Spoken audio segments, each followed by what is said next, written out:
When law enforcement comes in and removes a child, chances are they're going to leave with just the clothing on their backs. And even if they are given a chance to get something from their home, chances are what they have is not in the best condition. And so that's where BEAR comes in.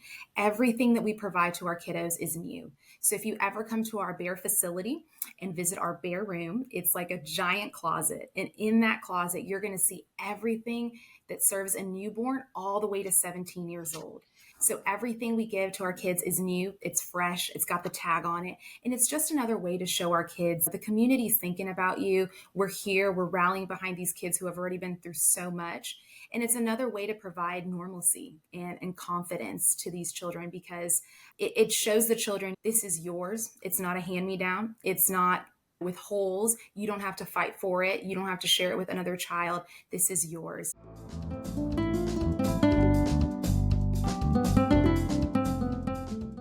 Thanks for joining us for another episode of Spotlight Houston, where we bring you the best of the people, places, and events in Houston. This week, we sat down with Rebecca Moran for details about Be a Resource, a 501c3 nonprofit organization improving lives by providing hope and help for at-risk and CPS-involved children and their caretakers in the greater Houston area. This is episode 86, with an original air date of Monday, May 6th, 2024. And now your host, Blanca Quezada. Hi, and welcome, everyone. Did you know that there are more than 16,000 children in Children's Protective Services here in Houston, in Harris County? And I was pretty surprised about that. I knew that there were a lot of kids, but I just didn't realize how high the number was, and that there's over maybe 1,000 children that have been removed from their homes under emergency situations. Well, that to me, that's just too much. It's too many children that are being abused and neglected here in our community, and we need to do something about it. There's an organization here in Houston called BEAR, Be a Resource for CPS Kids in Harris County, and it's the only organization here in Houston that is now working with the Harris County Resources and the Texas Department of Family and Protective Services. And they're trying to support and give these kids a better life, a protected life, and make sure that they become successful in whatever their endeavors are. And so today I want to welcome Rebecca Moran. And so today I want to welcome Rebecca Moran. She is the outreach coordinator for BEAR. And like I said, BEAR is Be a Resource for CPS Kids in Harris County. And so welcome to the show, Rebecca. It's great to have you here. Hi, thank you so much for having me. For me, it's really sad and upsetting to hear, and read the numbers of children that need our help. But I'm really happy to know that your organization exists and works with other private organizations and public organizations to help end this or try to help in some way to make life easier for these children. Thank you. Can you tell me what exactly BEAR is and how it's helping the children in our community? Absolutely. So BEAR stands for Be a Resource. And just like the name sounds, what we're doing is we are being a resource for children here in our community. And what we do is we provide emergency resources and a variety of other items year round to at-risk and children under the care of Child Protective Services, so CPS. All four of the programs help the children in one way or another. And it really does help children here in the greater Houston area. Mm-hmm. What do you consider some of the emergency situations? Yes, so an emergency situation could be something that happens in the heat of the moment. When law enforcement comes in and removes a child, chances are they're going to leave with just the clothing on their backs. And even if they are given a chance to get something from their home, chances are what they have is not in the best condition. And so that's where BEAR comes in. Everything that we provide to our kiddos is new. So if you ever come to our BEAR facility and visit our BEAR room, it's like a giant closet. And in that closet, you're going to see everything that serves a newborn all the way to 17 years old. So everything we give to our kids is new, it's fresh, it's got the tag on it. And it's just another way to show our kids the community's thinking about you. We're here, we're rallying behind these kids who have already been through so much. And it's another way to provide normalcy and confidence to these children, because it shows the children this is yours. It's not a hand me down. It's not with holes. You don't have to fight for it. You don't have to share it with another child. This is yours. And so BEAR Necessities is actually our largest program, and it's all about providing the necessities. So when a child is removed in an emergency circumstance, so we have our caseworkers who come to our BEAR facility to get those items as quickly as possible for the children. And in the BEAR room, you're going to find clothing, shoes, diapers, formula, a little bit of everything to really allow a child to survive and thrive. But you don't house the children in your facility, right? Correct. So at our BEAR facility, what the partnering agencies are the people who come to visit us, such as caseworkers. That's right. Hmm. Hmm. You mentioned your core values a little earlier. What are your core values? So, really trying to provide normalcy for our children, providing hope and help. That's what we always say. Really making a child know that they are safe with even the smallest of resources. It can really turn a child's day around, bring a smile. The smallest item can really bring a smile to the face of a child who's already been through so much, a child who's in need. And so that's what we really are all about, providing hope and help for the kids. You're providing that compassion that they need, basically. Correct. Yes, Yeah. exactly. Yeah. You also have a lot of programs happening. Can you tell us a little bit about some of your programs? Yes, absolutely. So that first one that I mentioned is BEAR Necessities, and that one is year round, 365 a day, 65 days out of the year. And that program is really all about those necessities, everything that you and I would use within a 24 to 48-hour basis, right? We need hygiene items, clothing. So that's where BEAR Necessities comes in. And it's really getting those necessities no matter what time or day of the year. Caseworkers come to us Monday through Friday. They get the items that we have for the children as quickly as possible. But as you can imagine, when a child is removed in an emergency circumstance, there could be removed on Christmas Day, Friday at midnight. It won't be between Monday through Friday, right? So Right. that's why we actually have a second location that is located within another CPS building. And that's 24 hours a day, 7 days a week, so that our caseworkers can get those items as quickly as possible.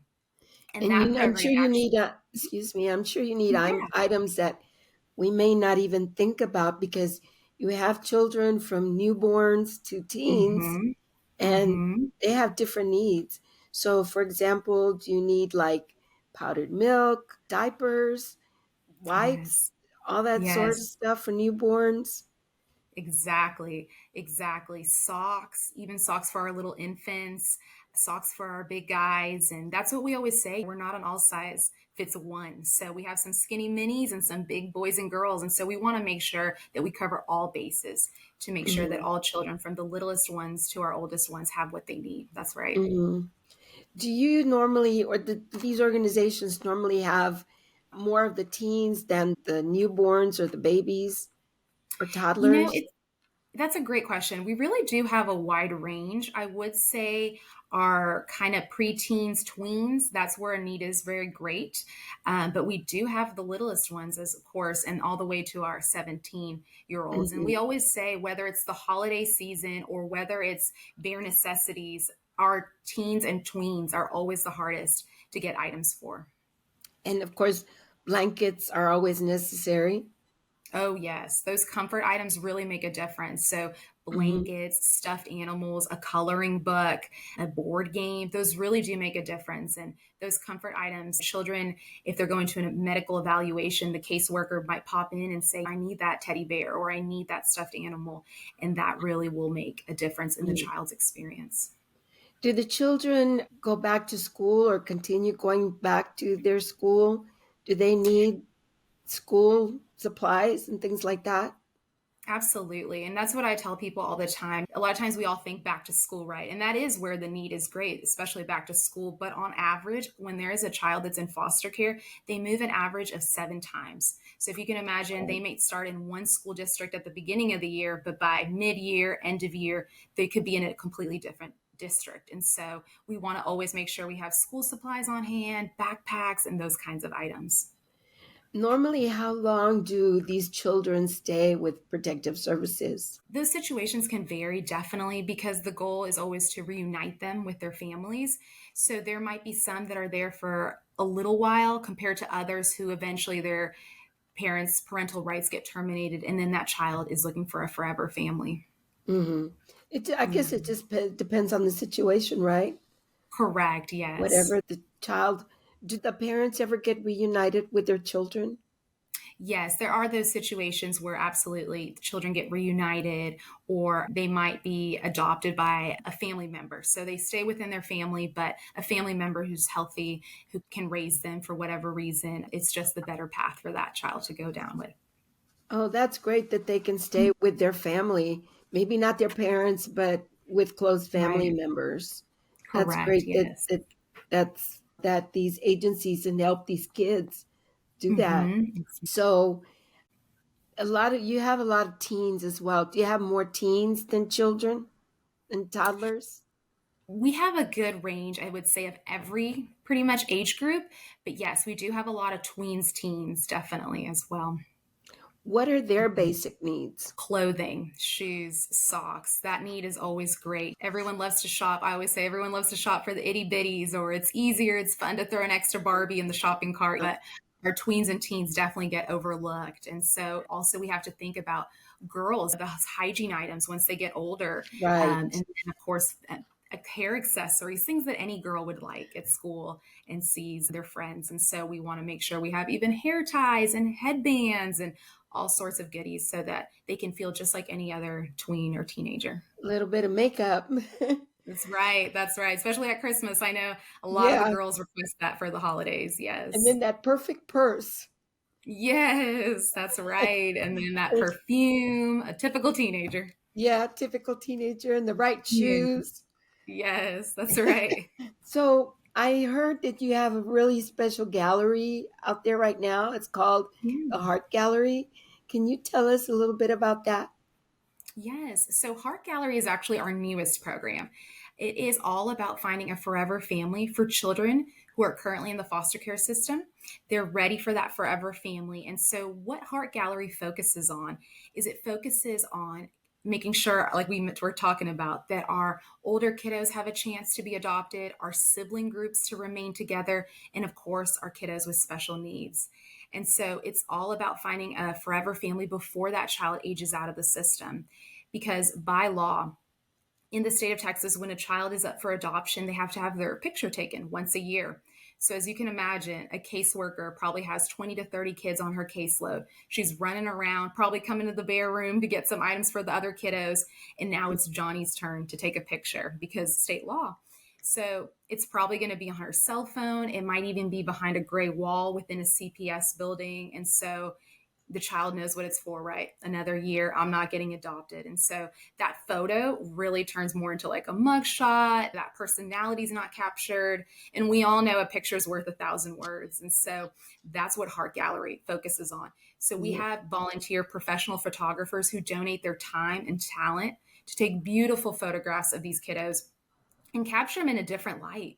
So it could be they may be holding a football in one picture or a Minnie Mouse in another picture or just being a kid going down the slide at the park. And so that picture really changes the story and really tells the story of a child in a different way. And so, what we do with those photographs is we raise awareness. We go out in the community. People can host these photographs. They're usually on easels or you can hang them up. We have an amazing Heart Gallery staff that works with businesses and anyone who really wants to host the exhibit. We say no venue is too small or too big. We've been in restaurants, we've been in boutiques. We have 5 permanent mall exhibits currently throughout the greater Houston area. And it's all about raising awareness and letting people know, hey, there's some amazing kids here in our own community that are looking for a loving family. And so our goal is for them to hopefully find that forever family. But it is also about raising awareness and letting people know we get it. Not everyone can foster and adopt, but we can all do something, whether it's providing clothing or some school supplies, or like we were talking about, makeup for the girls, whatever it Yeah, is, it's all yeah. about raising awareness for sure. So you don't have a this art gallery exhibit placed in a permanent location. We have five. So we have five permanent mall exhibits throughout the greater Houston area. And so if you are at any of these five malls, which is Deerbrook, Willowbrook, Woodlands Mall, First Colony, and Baybrook, in their malls, you will see photographs of the children and really puts a face to tell the story of these children. And those are our Heart Gallery kiddos. Hmm. And if someone decides they want to be a foster parent, how can they do that? Yes, so they can definitely reach out to us, whether they see an exhibit and the photos on an easel. There's always a QR code that takes you to our website, and you would just hook up with our Heart Gallery staff, and we'll direct you to the appropriate party, like where to take the next steps for that. Oh, okay. So you don't do Yeah. it directly, it's through maybe Children's Protective Services? Yes, or a child placing agency. So mainly Oh, child okay. placing agencies. We can tell them here's a list of some great child placing agencies, and then they do their research to be like, this is the best fit for me. Contact, and the next steps are taken. What do they normally look for in a foster parent? Those definitely are a little different for each, but of course, a loving family that really can support a child. And even we just had our Heart Gallery relaunch party not too long ago. And there was actually a mom, she was a foster mom and then ended up adopting. And she was Oh, single. So she wasn't even married, but she had she said, you know what, if I don't do this, it's better to have a loving family with one parent than no family or just bouncing around from home to home. And so she ended up adopting the kiddos that she fostered. So as long as there's that genuine love, and that will really make a difference for the yeah. child. Another thing that Mhm. I think we sometimes overlook with these children is their emotional and mental health situations.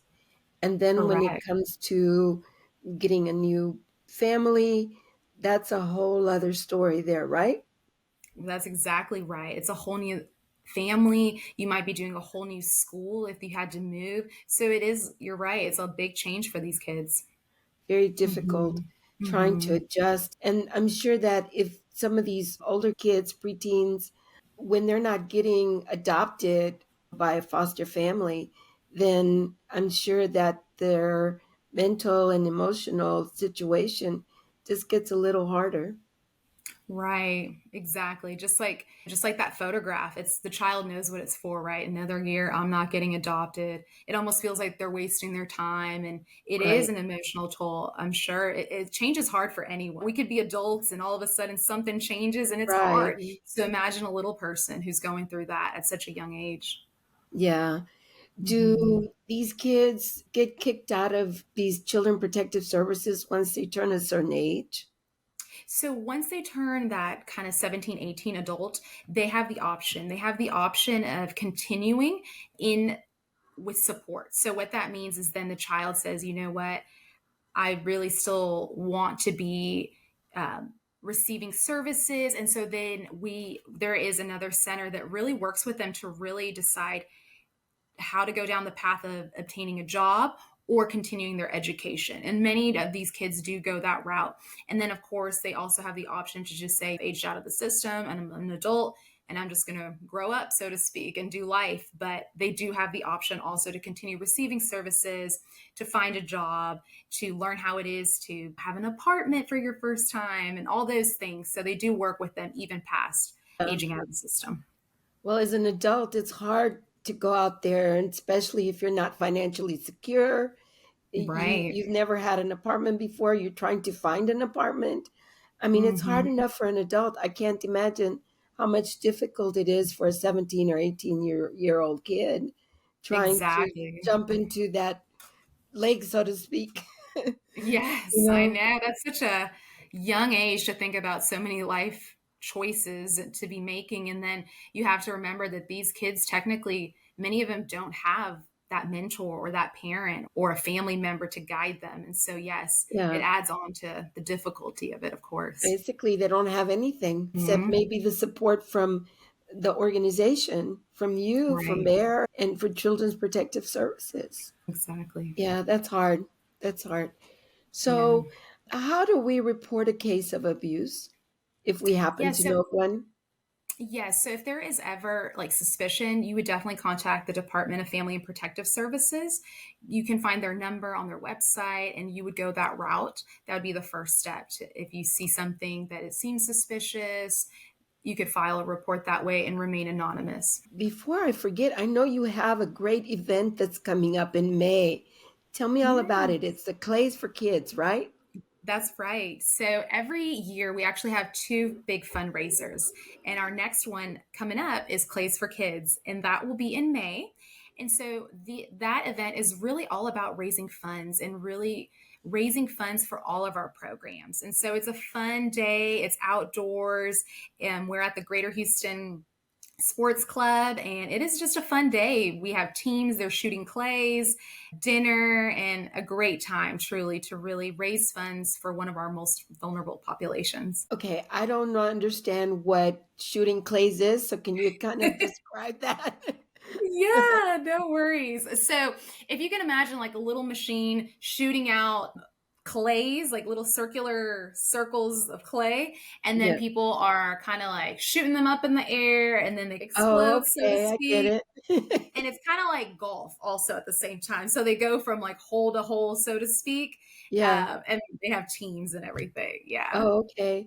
And so how do we register for that? Will you and once we register, do you bring the kids together with the adults that have registered? So this one is all about just the community coming together, friends, family, grabbing the guys, grabbing the girls, and just coming out to have a fun time. There will be no children at this event, Oh, but okay. what they would do is you would sign up, you would go through to our website, bear be a resource houston.org. There you will see all our events and you'll see Clays for Kids, a clickable link to take you to sign up for this upcoming event. So it's a great time to get Oh, involved. that's great. That's great. Yeah. Well, can you mention the website again, or can you mention also a phone number for more information? Yes. So it's BA Resource Houston.org.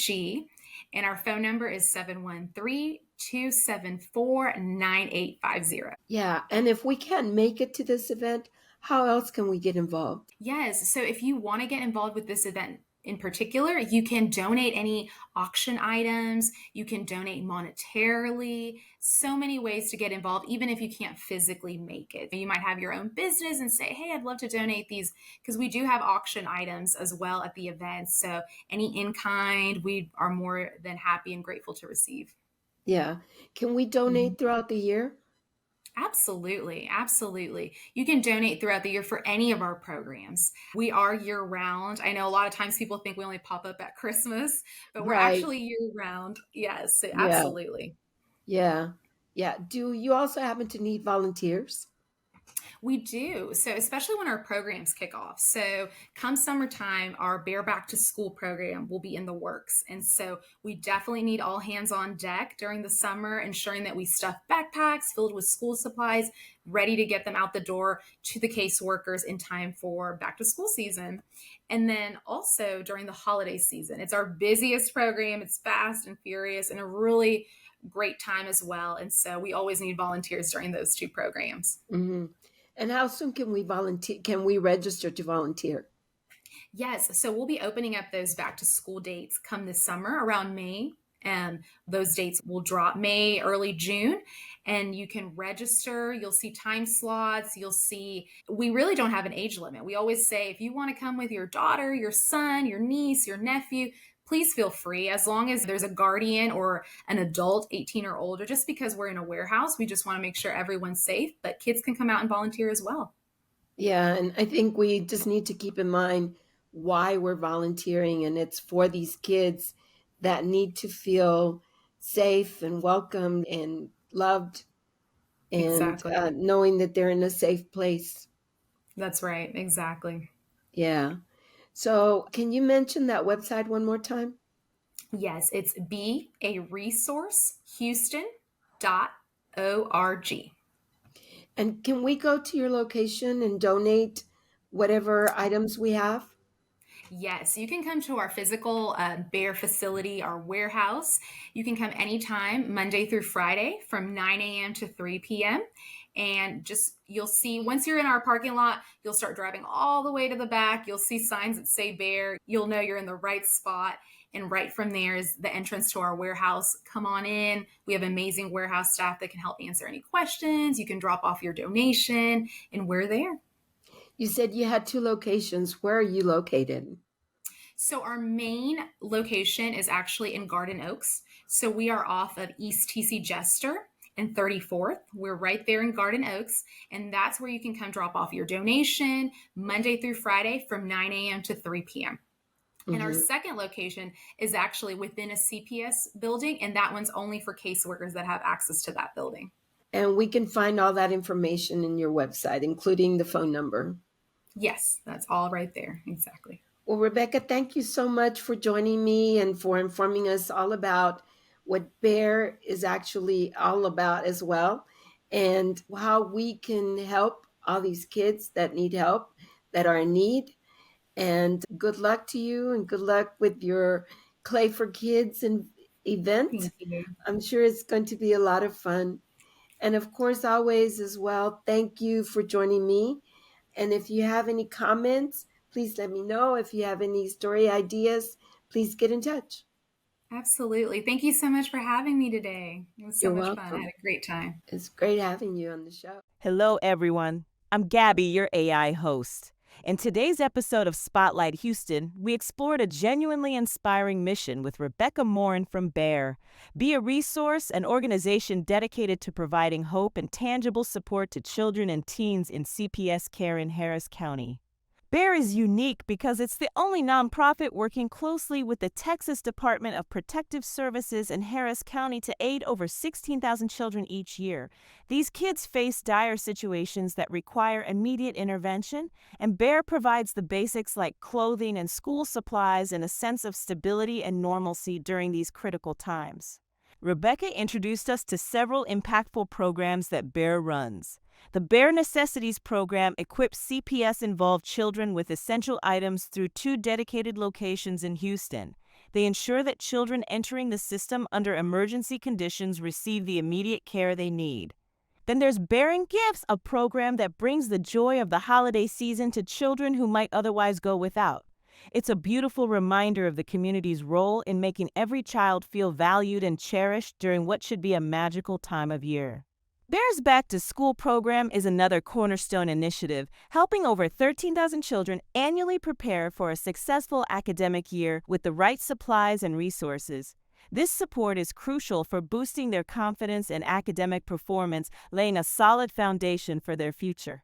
The Heart Gallery of Greater Houston is a particularly touching project. Through a traveling photographic exhibit, it helps foster children find forever families, significantly increasing the chances of adoption for these often overlooked children.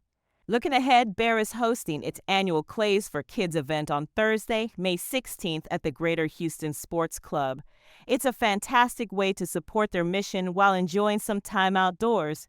For details on how to participate, check out bearesourcehouston.org. Today's conversation isn't just informative, it's a call to action.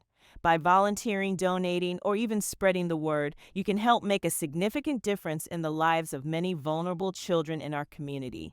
Every little bit helps, and together we can ensure these children have the support they need to thrive. For more information on how you can help or to learn more about BEAR's incredible work, please visit their website at bearesourcehouston.org. And remember, starting this week, new episodes of Spotlight Houston will be released every Monday. Tune in to discover more about our city's vibrant spirit and the people who make it shine. If you have an idea or feedback, we're all ears. Don't forget to follow us on social media and leave us a rating or a review on your favorite podcatcher. And remember, Spotlight Houston is a production of Story Zone Media. Thank you for joining us, and we look forward to having you with us next Monday.